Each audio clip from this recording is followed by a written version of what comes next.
શહેરમાં 118 રત્ન કલાકારને ઝેરી દવાની અસરની ઘટના સામે આવી છે। શહેરના કાપોદ્રા વિસ્તારના મિલેનિયમ કોમ્પ્લેક્સમાં આવેલા અનબ જેમ્સ નામના કારખાનામાં ઘટના ઘટી છે। કારખાનામાં 120 જેટલા રત્ન કલાકાર કામ કરતા હતા।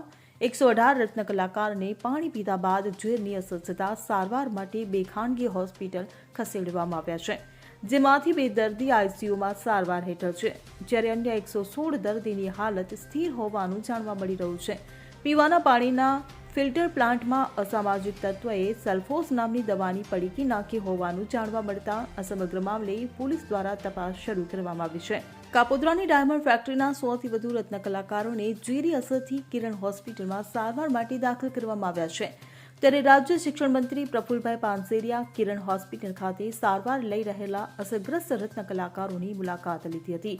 તે દરમિયાન શિક્ષણ મંત્રીએ જણાવ્યું હતું કે તમામ બોડી ચેકઅપ કરાવી 24 કલાક માટે ઓબ્ઝર્વેશન પર રાખવામાં આવ્યા છે। કોઈપણ તત્વએ આ ઝેરી મિલાવટનું પાણી પીવાનું કુલરમાં નાખી દીધું છે।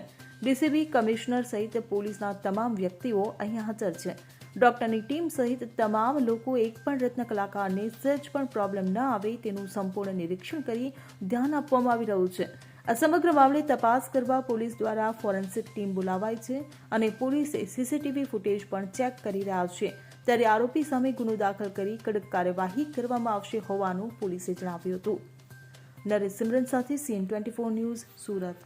હવે જુઓ દેશ દુનિયાની તમામ ખબરો તમારી આંગળીના ટેરવે।